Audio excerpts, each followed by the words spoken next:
Well, hi, everyone. We're here. Coach Susan and I are here to talk with you today again. Oops, I got to go live on Instagram. Hold on. Hi, everyone. We're here to talk about trying. How many of you are in that boat where you're trying really hard? You're trying really hard to keep your marriage together. You're trying really hard to convince someone that they need to change. You're trying really hard to love like God calls you to love when you feel so alone in that, or you feel so unloved back. You're just wearing yourself out, working so hard, trying. And so we want to talk with you today, and we're so glad you're here. Let us know that we're live and we're good, and we will get started. I see some people with us. Hello. YouTube, Facebook. I don't see anybody on Instagram yet. Yeah, I don't see that either. I said live and it didn't seem to go yet. Let me see if I can do that again. All right, here we go. Good to see you waving. Welcome. All right, I think we are live on Instagram now, so hopefully that'll pop up for people and people will start to come. Hi, everyone. Hi, Heather from Pennsylvania. I was in Pennsylvania for many, many years. Anybody going to the Restore Conference this weekend? I'll be there. Sick as I am, I'm going to be there. Anybody going to the Restore Conference? I would love to. I wish I were going. Yeah, Sounds it's like going to be a great conference. amazing. It is. It is going to be an amazing conference. Welcome, Instagram. Hi, we're here to talk about trying. Why do I keep trying? And let's answer that question, or you answer the question. Why do you keep trying, however you're trying? And we're talking about marriage. So you're really trying hard to forgive, or you're really trying hard to let it go, or you're really trying hard to love someone who's not loving you back very well, or you're really trying hard to change him into the man that you want him to be. Which is it? And why do you keep doing it when it's not working? Yeah. And rather than that sounding like a judgment, I really want to bring some curiosity, because it can be such a beautiful question to just kind of think of what is maybe keeping you stuck. And there's probably something really good behind that, like waiting on the Lord, or hopeful in restoration, or that you have committed so much to the relationship already that you don't want to experience the loss of it. No. And of course, we want to do what God wants us to do. And so sometimes we believe that that is what we're called to do. And maybe it is. Maybe it is. And maybe the outcome isn't going to be exactly what we want. You know, there are lots of people in the Bible who did exactly what God wanted them to do. And it didn't always turn out the way they thought it was going to turn out, right? Sometimes it turned out the way they thought, but in preparation for this Restore Conference that I'm speaking at, I was reading Jeremiah's lament in Lamentations chapter 3.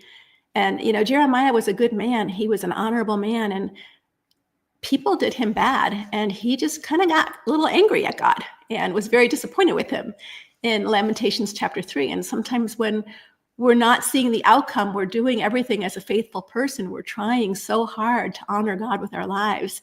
And the outcome isn't, the happy family that we thought we were going to have, or the wonderful health that we thought we were going to experience because we ate right and we exercised, and we're getting sicker and sicker. Those kind of things. We can start to feel disappointed in God, or questioning, like, how come all the things that I'm doing the right things? It's not working. My husband isn't changing. My marriage isn't getting better, or I'm not getting better. I've tried so hard to let go of some of the anger I feel, and I still feel it, and I don't know what to do different. So be curious about that. Yeah, I love that you brought that up. It's such a beautiful lament, so honest and authentic. And I would really invite you all to do that. Really get honest with yourself and with God, and what is it that you're experiencing that you're grieved over? And there's such a beautiful process in that results. Right? The but God that happens is Jeremiah calls to mind who God is and where he has been present. And it's a really lovely thing. But it doesn't come without the struggle. And so we just want to honor, because there's not a lot of Christian venues that honor that there is a struggle. There is a real struggle. It's not like, oh, I just believe God and everything goes well for me. It doesn't, that's not reality. I Mhm. heard from Amanda, she said, I'm so tired of trying to prove him wrong about me. It's exhausting. And so, Amanda, I would just ask you to ask yourself, why is it so important to you that he think differently about you?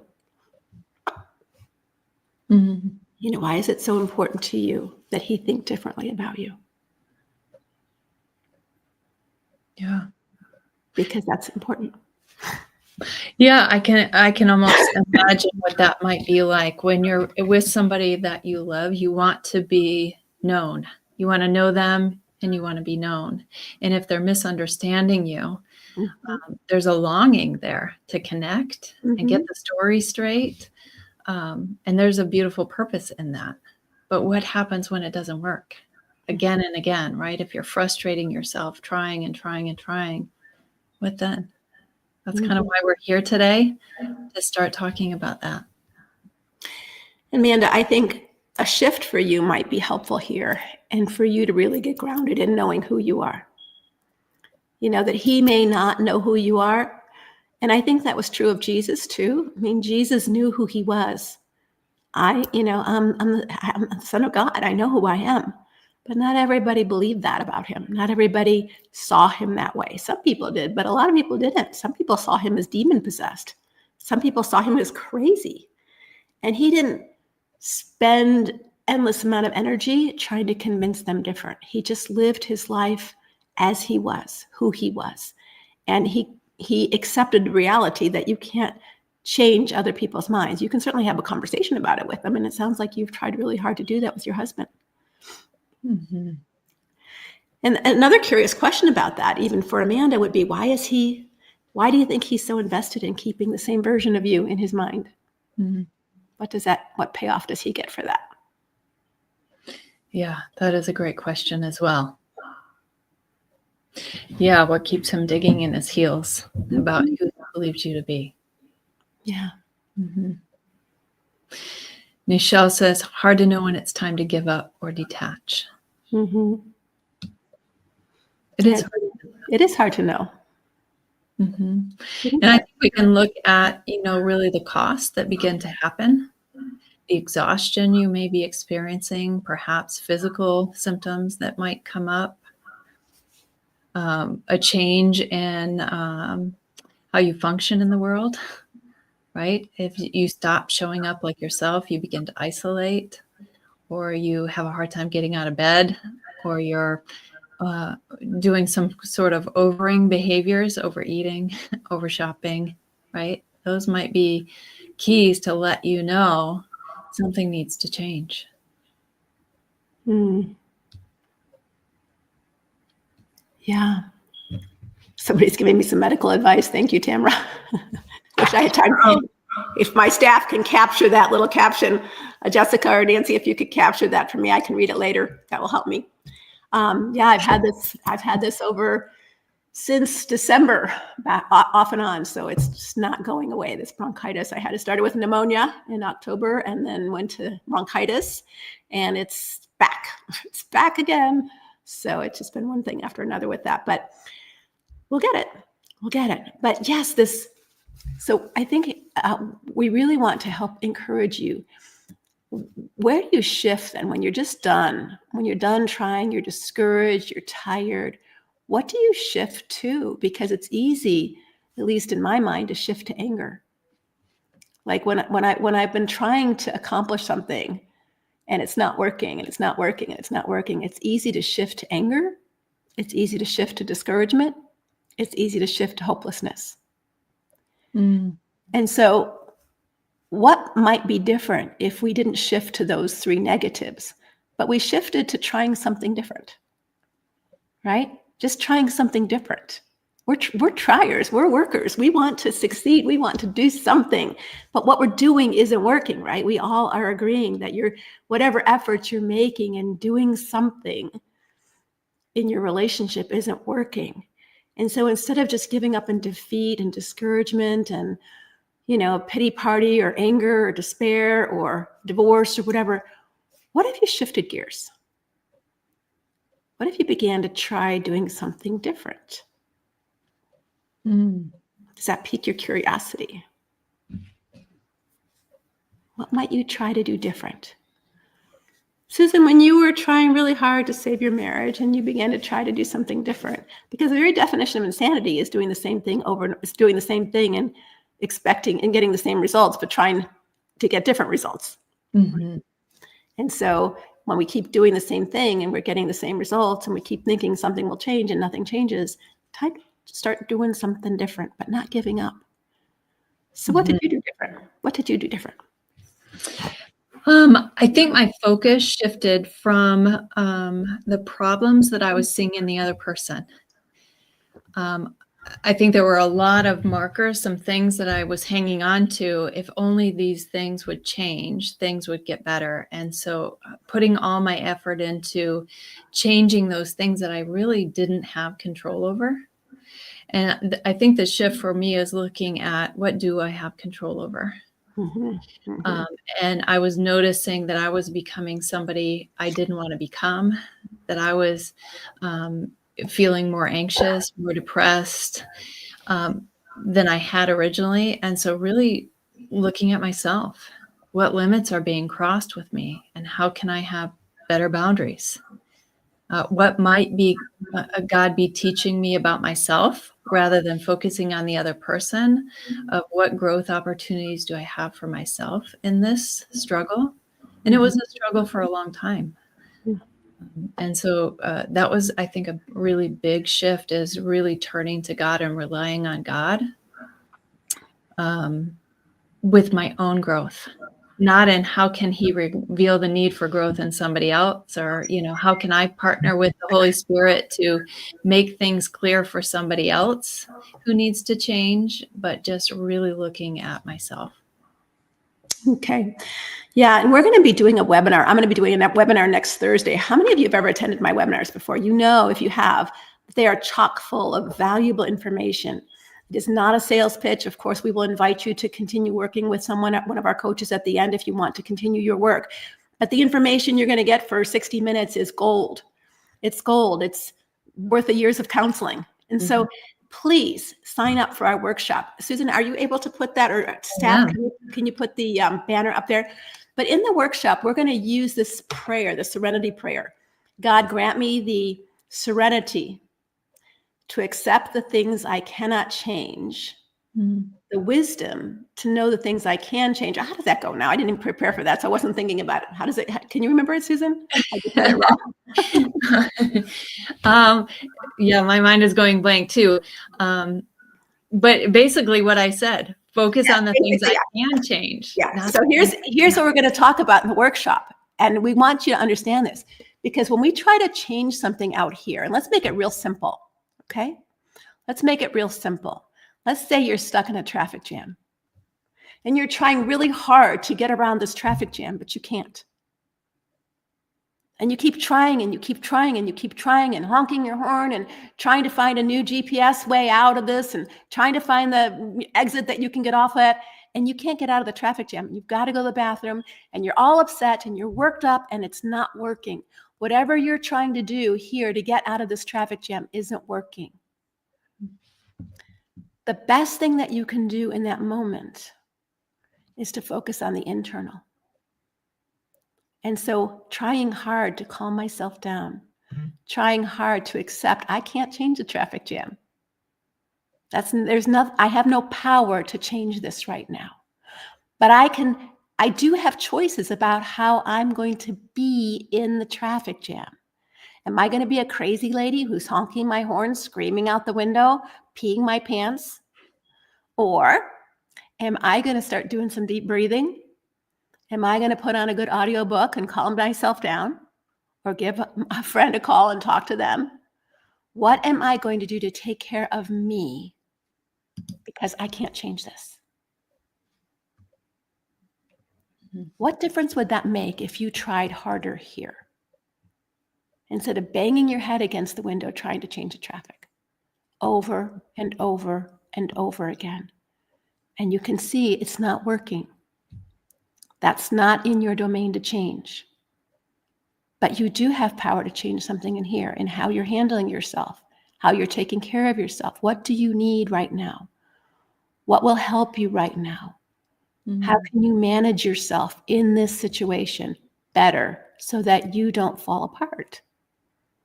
Does that make sense? I think that's what Susan was talking about, but I always think a picture tells it better. Yeah, that makes a lot of sense. And I love that question. What do I need right now? Mhm. What's not happening for me that I need? Yeah, God, Mary says. God, thank you, Mary. Grant me the serenity to accept the things I cannot change, the courage to change the things I can, and the wisdom to know the difference. Mm. And during our workshop next week, we're going to unpack all that for you, because I think it's really easy to get stuck in trying really hard to change the external. And if I can change the external, I'm going to change it. Like so right now my house is kind of messy because my husband and I have both been sick. And so we just haven't picked up like we would normally pick up. I just can't do it. I just can't do it. I can't take the energy I have right now, whatever I have. I'd rather give it to you right now. And I'm going to go to the Restore conference and do that. My house will wait. But if I have the energy to clean it up and feel better, I will. Right? But if I can't, am I going to let myself get all worked over about what I can't change? Or what do I need right now? I need peace. I need health. I need energy. And I'm not going to waste it on being upset about something I cannot change. Mm-hmm. What might be possible for you if you shifted your thinking that way?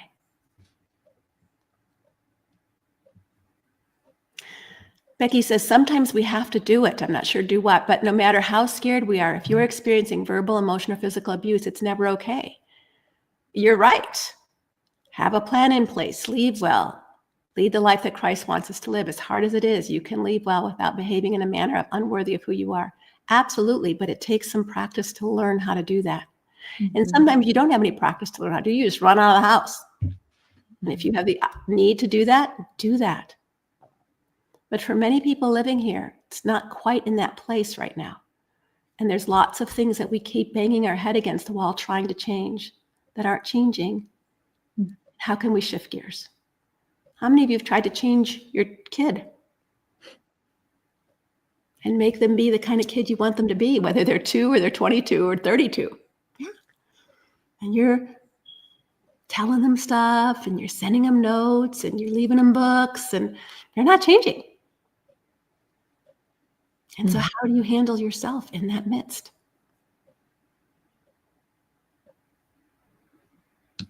Mm. Susan, Yeah. Yeah.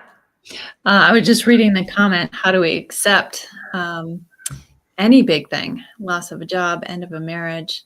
How do you begin to process through that? I think that's a great question. There's a lot of grief in this. So in this question of trying, I think there's probably grief and we're not getting the outcome we want. And I think experience that grief is really important before you can get to acceptance of a reality. And sometimes it's collecting the patterns.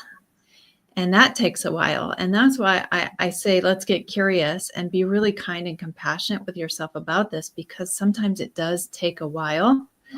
And it's normal for us to want to exchange or change the external if we can, right? If we can make a big problem in our world go away, why not do that? But when we can't, it's not working and we're noticing a pattern, going through that grief and accepting reality for what it is sometimes helps us to shift into, now what do I do? What are my alternatives? And that's what we're looking at today. What are the alternatives?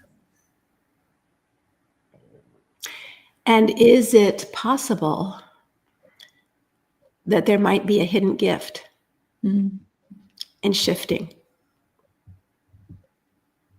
that we would have never discovered had we not shifted? Is it possible that we thought we needed to do to make our life work that wasn't working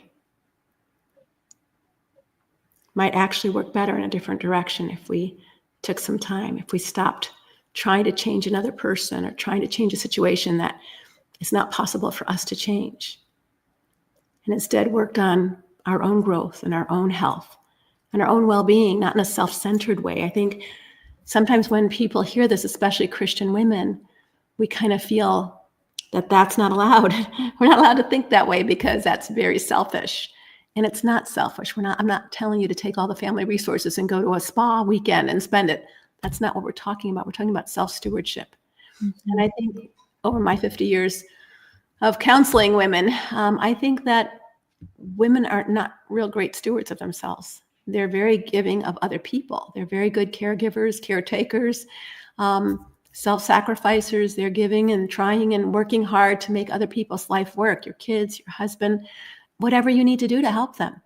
You know, my husband's sick. I'm sick. I'm taking out the garbage this morning because he's sick in bed. We needed someone else to come to our house to take out the garbage. But that's what women do. We want to help those who are sick, even if we're sick ourselves. And so I think that to self-steward ourselves and ask ourselves, what do we need, is really an important question. And to listen. What are some of the things you need? Yeah. Tamara says less stress. Mm-hmm. So yeah, maybe that's a quiet space in your house. Maybe it's a scheduled date with yourself to take a walk. Perhaps it's time with a friend. How do you get less stress in your life when you live a stressful life? That often indicates that your demands are too high for the number of resources you have, right? So you may need some different or more helpful resources to help you. What might those be? Mm-hmm.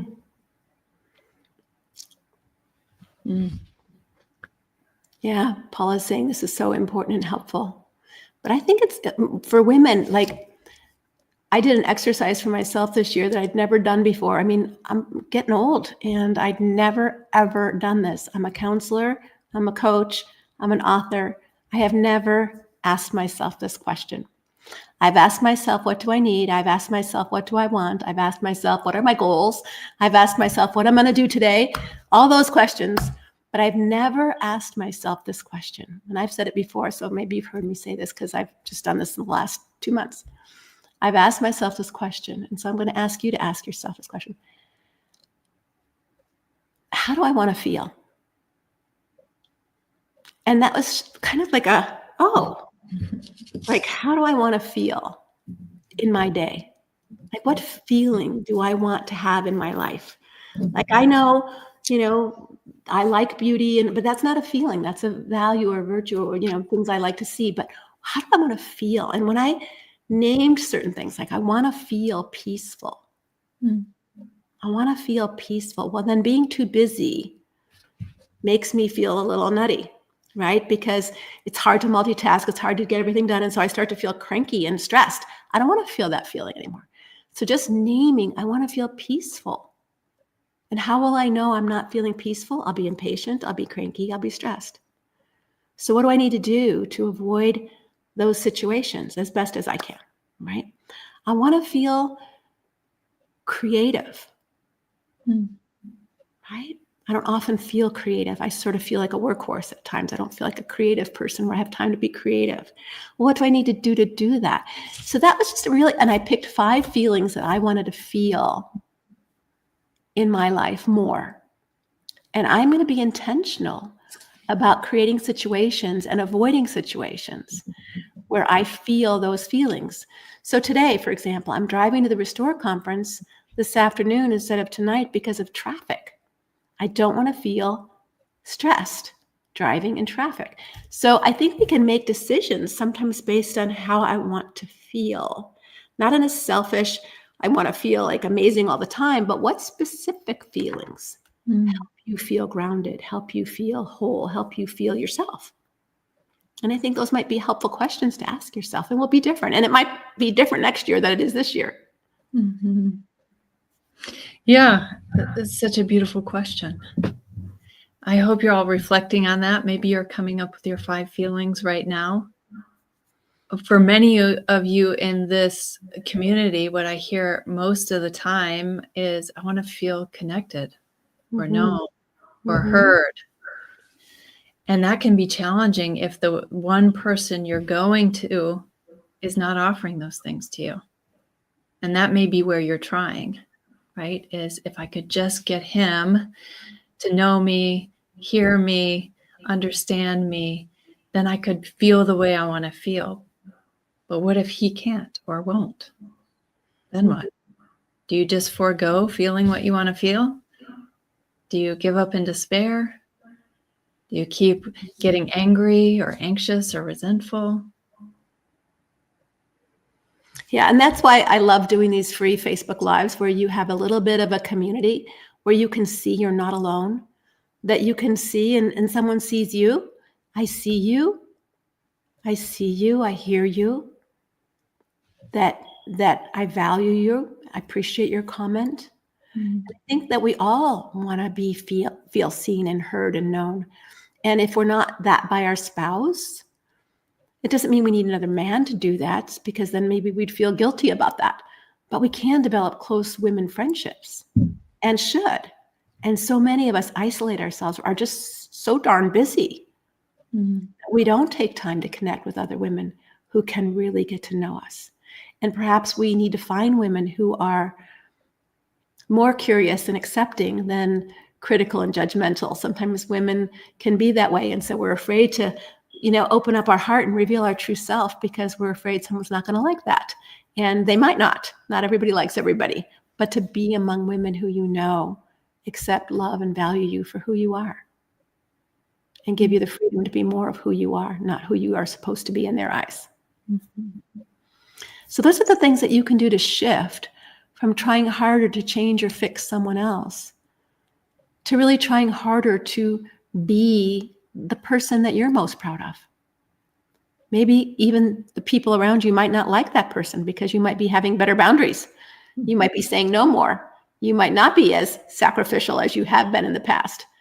But maybe now you're thriving and you're living, and you can still love and serve the people you care about, but you're not letting yourself just be an object to use. You're a person, and maybe they don't value you that way, but you value you that way. How would that shift the way you feel during the day? How would that shift the way you feel? We've got some questions popping up in the feed, and so I want to start answering a little bit of them. Kimberly says, are there legal resources where women can find out what it might look like when they leave? Most states, every state has domestic violence resources that you can call, an 800 number. And sometimes they have free legal advice from legal advocates that donate their time that can help you. You can also, with AI, there's lots of Google stuff that you can do with artificial intelligence. I live in Michigan. What are the rules if I want to separate from a husband who's destructive? You can ask them all kinds of questions. And I'm not saying that's something that you can count on, but it'll give you a framework to begin to ask better questions and keep going more specific and more specific. But ask questions. Get on your phone, get on your computer, and start asking questions, and then call your local domestic violence shelter. And they have some resources as well for you. Mm-hmm. And I think that's a great idea. Just to start gathering in your mind what's possible, what might this look like, what can I expect?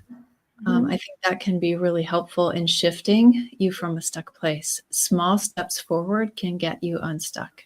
Mm-hmm. Linda said something very powerful I want to share. I thank you, Linda, for sharing it. I hit a deer last Sunday. So here's this.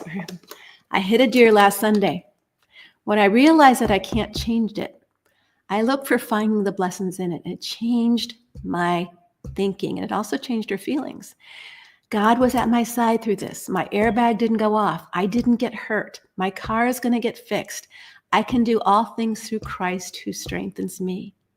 What a different experience of hitting a deer as she began to realize there were blessings in it. Even though it's hard, even though she wished she hadn't hit the deer, I surely hope that you feel that way, and I'm sure you do. But sometimes bad things happen. What is the gift in them can make all the difference in how we feel inside. Mm-hmm. Yeah, there was a question for you, Leslie. I don't know if you caught that. Can you give an example of 5 feelings that you want to feel? So I want to feel peaceful. I want to feel grateful. I want to feel curious instead of judgmental. I want to feel loving. And I want to feel creative. Those were my 5 feelings that I picked. And then when I did that exercise for myself, I also asked myself, how will I know that I'm not feeling those feelings? Right? What other feelings will let me know? Not situations, not external. What other internal things will I be feeling? So I will feel rushed. I will feel judgmental. I will feel stressed. I will feel angry. I will feel cranky. Those are feelings that'll let me know, whoof, I've missed my mark here. What do I need to do to get back to where I want to feel? Because I don't want to feel those feelings. I'm going to feel those feelings. It's not like I'm going to live in utopia, but it's just given me an exercise to practice. Wow, I notice I'm patient. I notice I'm being really impatient right now. I need to slow down. I'm not feeling peaceful. What do I need to do to get back to peaceful? So it's not like, oh, what's wrong with me? I'm feeling impatient right now. Bad girl. I'm not doing that, because that wouldn't, I might be even impatient. I might be curious about that. I'm curious. Why am I so impatient? I don't have to be anywhere in a specific time. Why am I rushing? I don't have to rush. Right. So it might be I switch to curiosity. I might switch to, so it's not a matter of beating myself that I don't feel those feelings. It's a matter of noticing that I don't, being curious about that, and then deciding what I want to do about it. And that gives you all kinds of power. Like I'm not just at the mercy of life who's at me, but I get to decide. And that's a powerful feeling.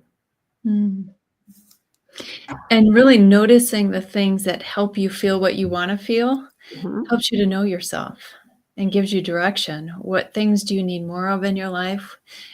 When you change directions, what do you need to head toward? I think that's a beautiful, beautiful question. And so what might be possible for those of you who've been trying so hard to change someone else so that you'll feel better? What if you just take charge of your own feelings and say, wait a minute, why am I letting this person ruin my day? Why am I letting this person ruin my life? I might have to live with them for now, or I might choose to live with them for now. But I can manage my emotions, and I don't need them to treat me a certain way in order for me to feel okay about me. It might be possible if you were empowered to do that. Make all the difference, wouldn't it? Make all the difference. Like we want people to love us, but do we need them to treat us a certain way in order for us to be okay? And so the topic of next week's webinar is, I'm not okay when you're not okay. Like my feelings are totally ruled by you. When you're not okay, I'm a wreck. When you're not okay, I'm angry. When you don't approve of me, I'm despairing. Is that how you want to live your life? And if you don't, and you want some tools to know how to change that in more organized ways than just a Facebook or Instagram Live, but really a workbook that will take you step by step through it, I'm going to be teaching you that for about a whole hour, just about that. Like your husband's in porn. He's not going to change. How do you learn to handle that? Not accept it in a, oh, go ahead, watch porn way. I'm not talking about that. I'm talking about how do you learn to manage that reality that you don't like you don't like hitting a deer. And yet you manage that reality in a good way. How do we learn to do that? I'm going to teach you how next Thursday. So please register. I'm just going to read that out, Leslie. For those of you who are listening, it's leslievernick.com/join webinar. You do have to register. It's free, but since it's not going to be on social media, you're going to want to save your spot at either noon or 7:30 Eastern time. Yeah, you do have to register because we send you an email where the workshop is. It's not on social media, so you have to get the email in order to click the link to go to the workshop. And you'll also get an email before that will download a workbook for you. It's a pretty extensive workbook that will really help you remember what we talk about so that you can do the work that you might need to do to make some shifts. I've got some questions here, Susan, so I'm going to read the first one. The struggle is very real. So tired of trying to get him to be honest. He keeps lying, manipulating, projecting, gaslighting, circular, crazy-making conversations. So tired of it. When do you recommend women say no more and file for divorce?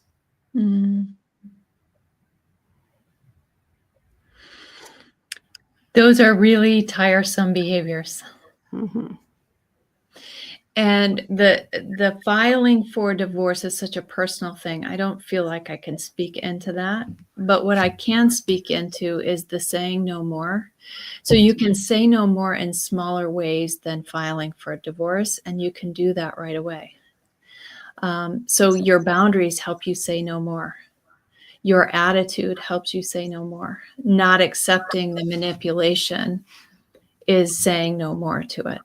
I refuse to believe a man who lies to me. I'm not going to accept manipulation. I see this as gaslighting, and therefore I'm not going to engage in it. Those are ways for you to say no more. And some ways to say no more are going to be more bold than others. Leaving the room in silence is a way to say no more. As is, just speaking out. That's not what I believe would be a way to say no Holding more. your hand up and saying, I'm not having that conversation over and over again anymore. Mm-hmm. Right? Yeah. You can say that. I'm not arguing about this. We have to agree to disagree. I don't believe it that way. Those are ways that you say no more. Mm-hmm. Yeah, and I would recommend doing that as soon as possible. And that will give you more information that you need, and God will guide you towards, do I file or not file, as you begin to say no more in those smaller ways. Yeah, this is really important. If I can give you a secret tip, people will show you who they are. Believe them. Mm-hmm. So when you begin to start doing these things, divorce is a huge step. Maybe you don't have to take that step. I don't know your story. Only you can decide that. But if you start to get your mind and spirit and emotions aligned with truth and wellness in a good way, right? When you begin to say, not in a mean way, but, hey, I don't like the way we talk to each other. I'm not going to do this anymore. And you don't have to say it mean. You can say it just as gentle as that. I'm not participating. And I'm thinking in the unfruitful deeds of darkness, but I'm not going to say that, right? I'm not participating in this argument anymore. It's not helpful. I'm not answering this question anymore. I don't believe that anymore. I don't think that way. I know you think that, but I don't think that. And I'm going to go to bed now, right? If we just start there, instead of saying, I'm filing for divorce, just start the tiniest little step. Watch what happens. Because when you stop dancing that destructive dance with them, things change. But they don't always change for the better. Sometimes they get worse. But then you'll know, right? So then you'll begin to see. And so when people show you who they are, so what happens? Does he escalate? Does he get meaner? Does he start to threaten? Does he grab your shirt? Well, then that tells you something. Wow, woof, he's much scarier than I thought. When I don't cooperate with him, when I don't play his game, he gets even meaner. Or when you say, hey, do I not have opinions of my own? Am I not allowed to think my own thoughts? And he stops and said, I never thought of that. That could be something new. That could be a breath of fresh air in his closed mind that gives him the opportunity to reflect too. So you just don't know yet. And I don't know you, but all of you, you don't know yet. And so don't jump to conclusions. Take one step at a time. When Ruth left and went with Naomi to a new land, she just took the next right step. She didn't know what was going to happen. She didn't know she was going to become Boaz's wife and all that kind of stuff. She just said, I'm not doing this. I'm going to start doing this. I'm not going back to my family of origin. I know it's there. I'm going to go with you, Naomi. And then she said, I'm not going to starve. I'm going to go pick grain because we're hungry, Naomi. I'm going to go eat. She just took one little step forward. And that gave her more information. Boaz was kind to her. That gave her a little bit more information. She took the next step. She laid at his feet. What's going to happen? She doesn't know. But she notices. Notice. Take the next right step. Notice. And that will help you make your next right step decision. So I think that kind of, how do I find the courage to leave? I don't think courage is a feeling. I'll just say, I don't think courage is a feeling. I think everybody who leaves would feel afraid, right? I think courage is a decision. Like, I'm going to do what I need to do So if your child was being kidnapped, you wouldn't ask the question, how do I find the courage to run after the person and jump in their window and bang on their car, right? You would just do it because you would feel terrified, but you would do it because you know that's the right thing to do. So courage is facing danger even when you're afraid. It's facing what you need to face to do the right thing, even when you're afraid. And we can all imagine as moms that we would not ask for courage if we saw someone nabbing, even not our own child, somebody else's child. We would run out and grab them or scream or do something, even when we felt afraid. So courage, don't wait for the feeling of courage. That's not going to ever come. It's the decision. I am going to act when I feel afraid and do the right thing regardless. Mm-hmm. I like how you answered the last one as well about steps, because leaving is a huge step, but there are a lot of little steps in between there. And so you may not find the courage to act in leaving, but you may find enough courage to call a divorce attorney and schedule an appointment. Right? Those tinier steps will lead you down a path. So if you've already decided this is the direction I need to go and I'm going to take it, I think we can borrow courage from the Holy Spirit, and we can begin to set action steps, those small steps forward that will lead you to where you want to go. It's really scary to think about just leaving because there's so much unknown about that. But we can imagine what it's like to get on the phone and talk to a secretary and schedule an appointment. That seems more doable. Yeah, love that. Take small steps. And we said this yesterday, but this is the beauty of being curious instead of judgmental. Let's say you make a step and you realize, oh, this isn't the right way. Then we tend to be judgmental on ourselves. I'm so stupid, right? And then we're afraid to take the next step because we don't want to feel stupid again. If you make a wrong step and you realize you're in a wrong place, that's not where you wanted to go, all you have to do is make a different decision. Turn around. It gives you information. This isn't where I want to be. I need to turn around and go a different direction. But if you beat yourself up for making a decision that was wrong, now you get paralyzed in indecision because I don't want to make a wrong decision. Of course, we're going to make a wrong decision. I've made a million wrong decisions, but that's how you learn. No one makes perfect decisions all the time. You just make a decision and then you look at the outcome and see yay or nay. Do I keep moving forward? Do I say, oh, maybe this isn't the right decision and turn around? That's how the Lord directs our steps, by giving us that information. Let us learn from that instead of beating ourselves up because we took a step in the wrong direction. And I think that's why there's a benefit in taking very thoughtful next steps. Is you're not going to just jump into leaving, right? It's hard to turn around from that. But as you're taking small, deliberate steps forward, you're gaining more information every time that's helping you discern, is this the right direction for me to continue going? Right. Even the first step to go see a lawyer will give you information. I remember a woman I worked with just decided, I'm going to get my courage and I'm taking my kids and we're going to my parents, which was out of state. She never consulted with a lawyer. She never got information, and she made a big mistake because you're not allowed to take your kids out of state without your husband's permission. So do the small steps and then you know what to do, and it's more likely that we'll have less drama and less consequences that are negative. Right? All right. Most narcissists try very hard to convince us that we are the opposite of who we truly are, but in reality, it's a reflection of who they are. I haven't spoken to my family in 10 years, yet they continue to say worse and worse things about me. Why do you think that is? Mary, I know this is your question because I saw it in the Facebook post, and I don't know. I don't know why it is. And I'm curious because they haven't seen your family or you haven't spoken to them in 10 years, but somehow you're still getting information about what they think. Like, who's giving you this information about what they think, that they think this bad stuff about you? And I probably would cut that off because they don't know you. They don't even know who you are. 10 years is a long time. I'm not the same person I was 10 years ago, right? So I think that you have some control over this angst that you're having. And since you've chosen or they've chosen not to have a relationship with you, they don't really know who you are.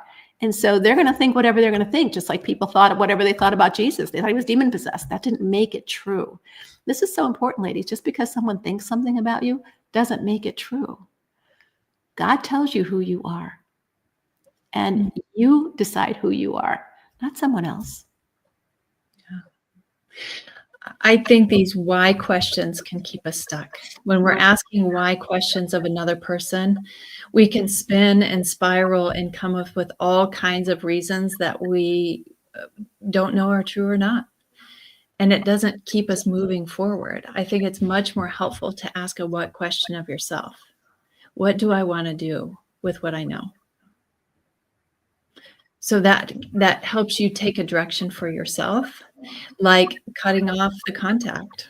I'm going to stop listening to people talk about that, or I'm going to turn to my scriptures to tell me who I am instead of relying on what other people think about me. So that can give you a different direction to take rather than spiraling and spinning in the whys, because there are many. Mm-hmm. Yeah. Good point. I'm going to answer a question I see from Instagram because I'm not sure my staff is doing that, but how to respond to my partner when he tries to bait me into an argument. Like when he says, yes, we can go there, and maybe then you'll be nice to me. And I want to say, what? I am nice to you. And so when you're being baited, we have it's not our acronym, it's an acronym we use in our organization called JADE. So when you see you're being baited into a no-win conversation with someone, stop jading. And so write down JADE. I'm going to stop justifying myself. What? I am nice to you. I'm going to stop arguing with you because it's going nowhere. I'm going to stop defending myself. Yes, you think the way you think and it's not true, but I'm not going to argue anymore with you.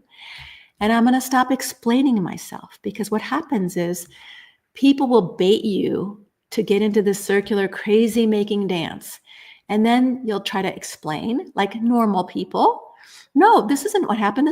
Oh, you just think you're so smart. No, I'm not. And then we're defending. No, I'm not so smart. I don't think I'm so smart. Why do you think that? And then we're justifying. And then they'll just switch. And so we're going around and around and around until we think, I don't even know what we're talking about anymore, but I am feeling nuts and exhausted.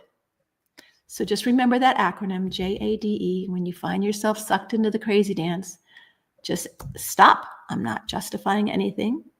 I'm not explaining anything anymore. So I'll do the A. Justifying, arguing, defending, or explaining. Those are typical things normal people do with other normal people in conversations. It's okay to do it because other people listen and understand and the conversation is over. Oh, that's why you did. Okay, I understand now. But in a crazy making conversation, they just switch to the next thing and the next thing, and you feel like you are going nuts. So just remember that acronym and jump off the train. Mm-hmm. Great advice. Yeah. All right. I'm dealing with adult daughters who are unforgiving after 30 years of being divorced from their dad. They are putting all the blame on me as I filed for divorce. He was abusive and controlling, alienated them from me, and said negative things to them about me. Now nothing I do is ever good enough. They manipulate me as I let them.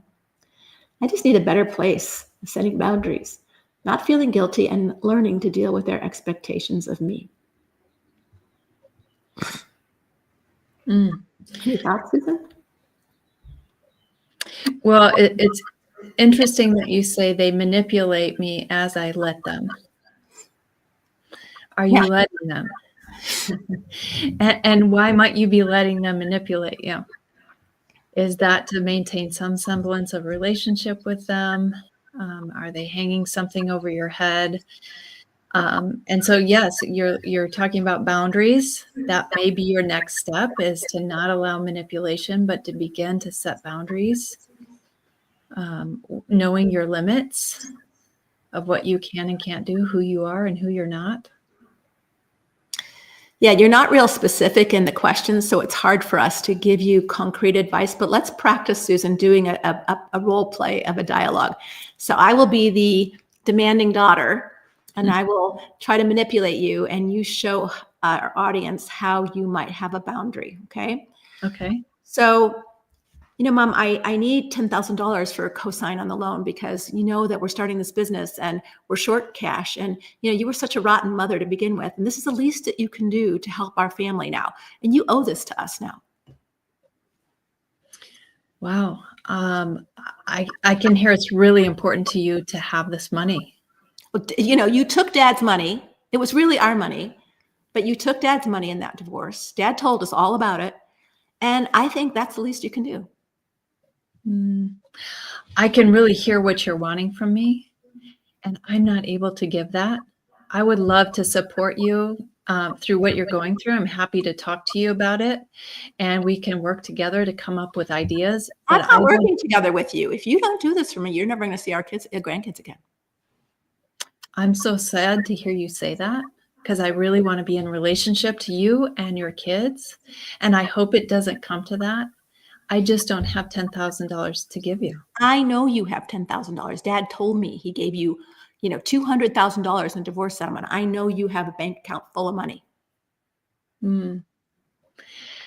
I know it's hard for you to hear what I'm saying to you, but I don't have that money to give to you because I'm going to need some of that for myself as well.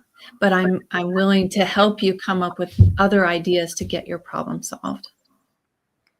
Okay, so do you see how Susan is being empathetic and compassionate, but she's not letting herself get manipulated into a guilt trip or a fear thing that I've got to do this or else. And she may suffer a consequence for that. She may not see the granddaughters for a while, whatever. But if she gives in, she's just setting a pattern of being more and more manipulated. And that was hard. Leslie, you were really good at that. You fired some good ones, and I was feeling it. And I can only imagine if this was a real situation, how difficult that would be. Because I was feeling some fear. Like I wouldn't want to lose contact with my grandkids over this. Yeah. And you have so much energy pushing at me, right? That it's hard to even be slow with that. It's a hard situation. Mm-hmm. So get a lot of support because if they're unforgiving and they're manipulative, I think that what you're hoping for, which is a healthy relationship with them, isn't going to be possible. And so you are going to continue to be used and abused. And I don't know about you, but I probably wouldn't want to let myself be in that position anymore, even if it meant that I wasn't able to see my grandkids, because they're going to treat me the same way that their mother does. And that's not really a relationship. Exactly. But I would start making some really good other girlfriends who might be in the same position so that you have people to talk with and go to and spend holidays with, so that you're not just isolating and feeling like I'm all alone with grandkids that won't talk to me or children who won't talk to me. We have a lot of women in our organization who we did in our Conquer group, we had Christmas Day. I did a Facebook Live with our Conquer group, and not a Facebook Live. We did a Zoom call with our Conquer group on Christmas Day for all the women whose children didn't want to see them on Christmas Day. Mm-hmm. And we had about 60 women in our Zoom room. And I said, well, I'll stay with you I had 2 hours to give, and I stayed with them for 2 hours. And I said, but if you want to stay in the Zoom room and have lunch together and chat and play cards, whatever they wanted to do together, I'll leave the room open. It was open for like 8 hours where they just stayed together and talked, but it was so nice to not be alone. Mm-hmm. So if you're in that situation, yes, you don't want to be alone, but find other women who are in that situation, who know what your life is like. You don't have to isolate and feel ashamed. There are plenty of other women who are in that situation. Such great advice. All right. Is it common for a husband or any spouse in an increasingly bad marriage or a person in a relationship to twist what you say and do so much? I feel like he or I am losing touch with reality. Is it unique to me, or is this common? Well, it's not healthy. It does happen a lot. So Leslie and I hear this all the time. So is it common in this community? Yes, unfortunately, that's true. It's not healthy. And you're not alone in this. So let me give you a quick tool to check your own thinking and also what you're hearing from the other person, okay? So I always do this with my life. This helps me a lot. It helps me understand the difference between the facts and the story I'm telling myself. Okay, so you just said the facts are my husband's watching porn. The story I'm telling myself is I'm a failure as a wife. I can't do anything right. He doesn't love me. Whatever you're telling yourself. It could be lots of things. He's a pervert. You could be telling yourself lots of things about this. This you don't know is true. This may be true, right? So if you can begin to do this with things that happen in your life, I just found out I had cancer. I'm not saying this is true for me. I just found out I had breast cancer. That's the facts. The story I'm telling myself is I'm not going to be able to see my children grow up. I'm going to die. I'm going to lose all my hair. I'm going to get rejected. My husband's not going to love me. My body's going to be, we don't know any of that, but it scares the bejeebies out of us. Mm-hmm. Right? So if we can begin to calm ourselves down by drawing this out, I sometimes put it on paper. Here's the facts. This is the story I'm telling myself. Much of it isn't true. We don't know it's true, but it goes on in our mind. This can keep us out of that crazy feeling of, I don't know what's true. This is true. My husband cheated on me. It doesn't mean I'm a bad wife. It doesn't mean my marriage is going to end. It doesn't mean that he doesn't care. You don't know that yet. You do know this. You need to find out some more information, and that maybe takes some time. Mm-hmm. I hope that's helpful to you. Mm-hmm. Yeah, I do find that's helpful for keeping touch with reality, right? Mm-hmm. Just putting the facts down on paper and then deciphering how much am I inventing, or maybe what is he inventing in his mind about reality, right? It keeps you more grounded with what's true. Right. Like, I don't want to have sex with him tonight. Oh, you don't love me. You don't care about me. You're just selfish. None of that's true. That's a story he's making up in his head, right? The truth is, I don't want to have sex tonight. I don't want to have sex right now, right? But he might be making up a whole story, and then you're getting sucked into that story. Oh, I do love you. And then it just goes south from there, right? It goes south from there. All right. I think what I'd like to do right now, we're at the top of the hours, I'd like you to write down your takeaway from today. And if you haven't registered for the workshop yet, register for the workshop. Go to leslievernick.com/join webinar. I'm calling it a workshop. It's a webinar. Join webinar. leslievernick.com/join webinar. We want you to attend our webinar so that you can really get this down clearly and have some people that talk about. We'll do a Q&A afterwards. The webinar will last about an hour. You'll have a workbook. Then my coach and I will be on afterwards to answer your questions for about an hour. It'll be a good time, noon Eastern time, 7:30 Eastern time. Both sessions will be live, and you will get a lot of good information on the very things that we're talking about today and how to do some of the things that we're just talking about here. Because if we can have some tools to not be so manipulated, to not be feeling so crazy, to be trying the kind of things that we want to try, and understanding if they're not working, what else can we do instead of banging our head against the walls, continuing trying the same things? So sign up for the workshop. I'd love for you to seal the deal for today in writing, what is your takeaway from today? What is the thing that God has brought you to this day, in this hour, in this moment to learn, so that you can seal that for yourself and begin to practice it? Because just information alone isn't helpful, ladies. It's something that you have to take in and do, practice. And so pick one. All the things that we talked about, pick one. What are you going to learn and do differently because you were here today? Susan, anything you'd like to say in closing? No, I'm just reading in the chat. Georgia says she's taken away, gather information and believe who he shows her to be. Mm-hmm, mm-hmm. That's a great takeaway. I love to be able to take this time of reflection. You have spent your time to be here with us, and so we do want it to be valuable for you. And if you have enjoyed this time in the chat with other women, being able to communicate, having people who understand what you're going through, who see you, understand you, you're going to want to show up for this webinar as well. There will be a live chat going. So you don't want to just watch the replay. You want to be there live so you can interact. That's leslievernick.com/join webinar to save your spot.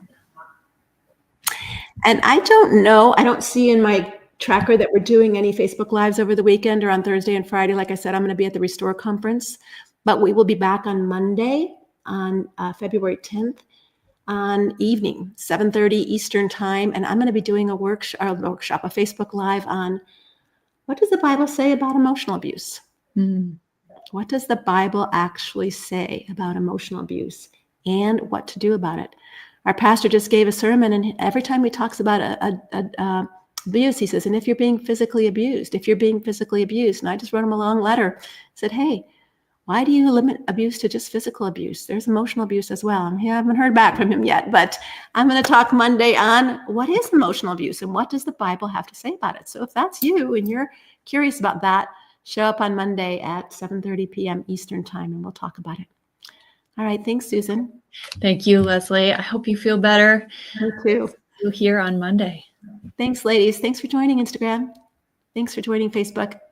Take care. God bless. Bye-bye.